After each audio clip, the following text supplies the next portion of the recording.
You know the feeling. If I just had more quality leads that are actively searching for my solution, I would be a millionaire, just like the competitors that you see on Instagram and try to copy every day. There are 4 levels to attracting leads that have cash in their pockets, and most coaches get stuck at level 2. But here's the thing, most of you think it's a funnel problem or some sort of meta ad targeting problem or even a systems problem.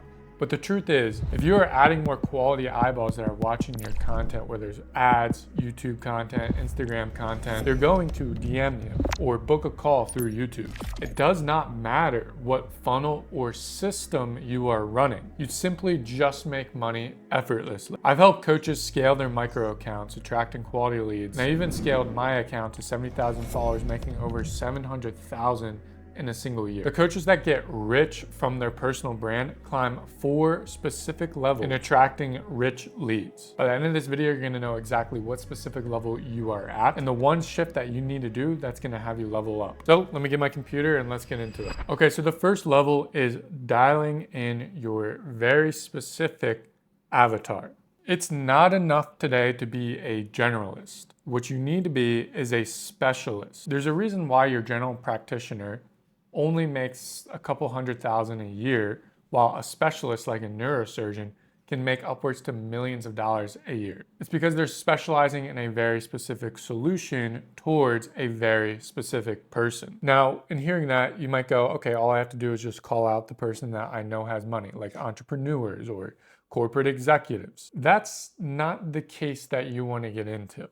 That's not entirely accurate in doing that. The issue with this is if you see a competitor calling out the same person that you theoretically want to call out, the problem is you just begin to blend in. So what I teach my clients here, if we go over the computer, is dialing in your perfect future avatar. And this is the intersection between a couple of different key attributes you want to target. So what we're looking for, as you see, your perfect client is in the middle between the best results that you've gotten for somebody, the highest LTV, meaning the person that's paid you the most, or was just the easiest transaction you've had, and then the person you would hang out with for free. Do you actually like the person that you're servicing?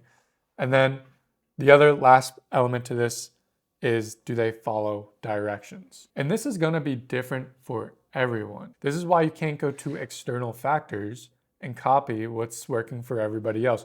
You need to understand what's working for you. And this reminds me for one of the new growth operating clients that I have, who was spending months trying to figure out who his ICP was. Within just a month of me working with him, we were able to use pattern recognition to see who paid him the most, who he liked the most, and who followed the best directions. And we came up with 2 different conclusions. And all we had to do was test our messaging towards those different people to see which one was more likely to buy. The other thing that I'll say here is a part of your perfect future avatar is leaning into the person that you just naturally attract.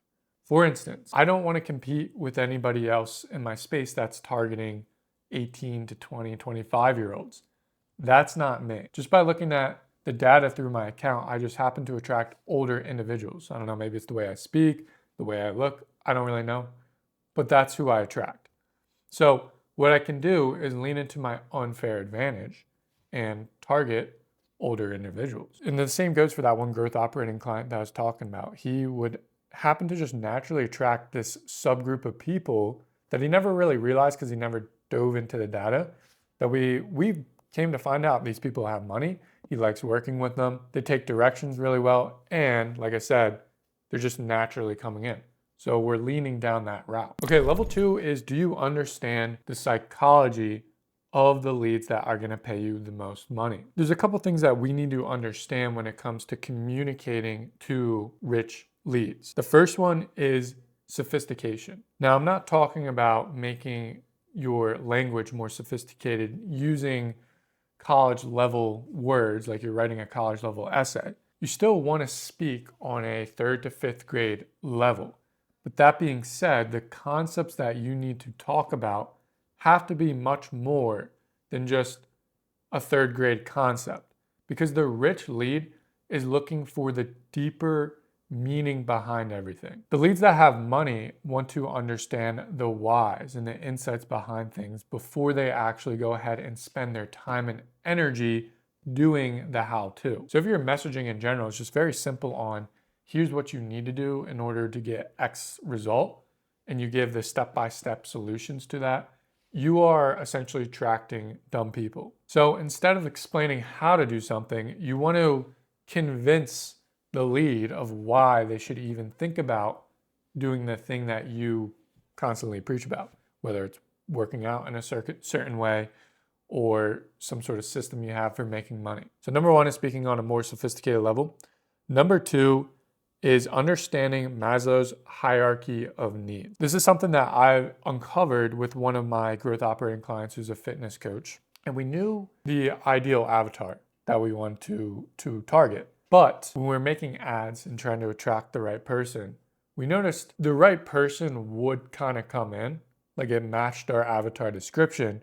However, it wasn't the person within that avatar bubble that had money to put down. And we were scratching our heads, like what's the difference between people who have money to put down and people who don't? And then we discovered through one of the sales calls that the person who just put $5,000 down right away, they were more interested in the top two tiers of the hierarchy of needs versus the bottom three tiers, which makes a lot of sense in hindsight. So if you don't understand this, this is really just the needs of a human being as they level up through life. The bottom three tiers are psychological needs. So this is like air, water, food, shelter, sleep, the basic needs of a human being. The next one is safety needs, which is somebody's personal security, employment, resources, health, and property.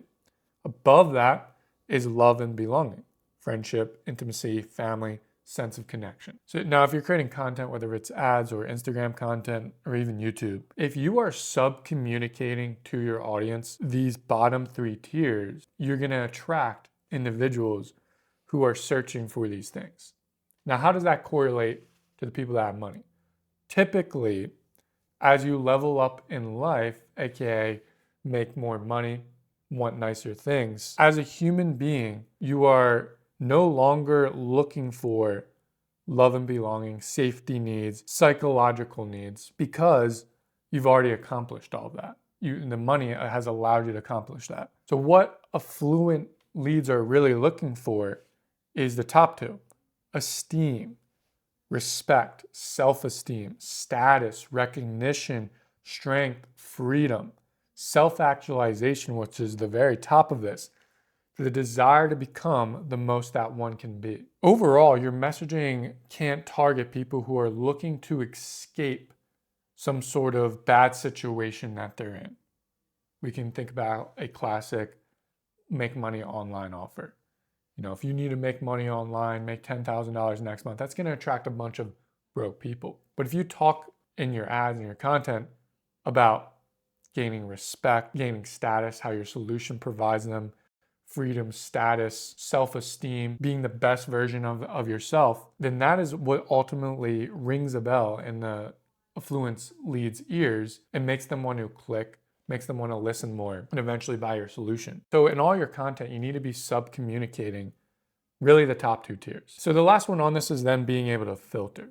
This is absolutely crucial in your messaging. If you write a piece of copy, let's say an ad to make things easy, and if you believe that ad can attract a person that has no money along with the person that has money, then that ad is not good enough to filter out the broke leads. If I want to attract business owners, I can make an ad that speaks directly to all business owners. Some are going to be poor, some are going to be rich. But what separates the pros in messaging is being able to call out specific situations or specific problems that only the rich business owner would have. What you need to understand more than the person you're trying to attract is what are the specific problems that they're facing that a poor person would not face in any sort of circumstance. And so the next level I'm going to talk about is going to allow you to accomplish exactly what I'm talking about right here. And just one final piece of game on this is a lot of the times the affluent rich lead is the person that you do not have to spend time convincing to invest. A lot of coaches in this space in their messaging really focus on trying to convince the person who doesn't want coaching in the first place or who doesn't want to invest into a solution. So a lot of their messaging goes to handling their objections, handling their skepticism. Whereas if you just got better at speaking to the individuals who are already looking for a solution or already actively investing into a solution, you'd be much better off. It's another way of filtering out poor prospects. For instance, if I was a fitness coach, I'd probably target people who've already invested into in-person personal trainers. Okay, they're actively investing into a solution. That's how you filter. Okay, level 3 here only works if you understand the first two, because we need to be able to target the right individuals to then inject them into your pipeline or your ecosystem. And the best way to do this is to get really good at making mini offers. Now I have a whole entire framework for this and I shot another video on it. I'll link that in the description. But essentially, it's just getting really good at creating lead magnets towards rich individuals. And I know what you're thinking, oh, do lead magnets attract freebie seekers? They do not. If you know how to create them properly, if you know how to provide a solution that only works for the rich lead that you're trying to target, then only rich leads are going to come in. So the best thing that you can get good at is discovering these micro problems that only the rich lead would have and providing them a micro solution to said problem. Once again, if you provide that solution and both the non-rich lead and the rich lead can be interested in it, then that means the solution itself or the mini offer isn't specific enough. Specificity is really the key element here. Going back to the one example I gave you, if I wanted to attract a more rich fitness lead, I would start speaking to the individuals that already invested into personal trainers. They have a different subset of problems than the individual who has never invested into a personal trainer before. And what you have to get really good at is extracting those subset of problems. Because most of the times, they won't tell you because they don't even know the problems themselves. If you want the full video on this, the link is in the description. So level 4 here is belief shifting. Affluent leads aren't looking necessarily for the how-tos. What they're looking for is the information of where they should be putting their time and energy into. And so what you need to get really good at is being able to belief shift them into where they should be putting their time and energy to. What is the best mechanism for them to implement in order for them to get to their goals? So this is where mechanism design comes in place. Do you have your own signature way of doing things that brings people the outcome that you are promising? What I typically teach my clients here is this trifecta of creating a great mechanism, which allows you to then build belief in it. So you need your way. It needs to feel unique. You need to be able to present the old way, tell the affluent lead why the old way does not work, and then you need to tell them why your way, build a logical case of why your way is better. And so if you're able to accomplish all three of those things, that means you have a really good mechanism and a good message around that mechanism.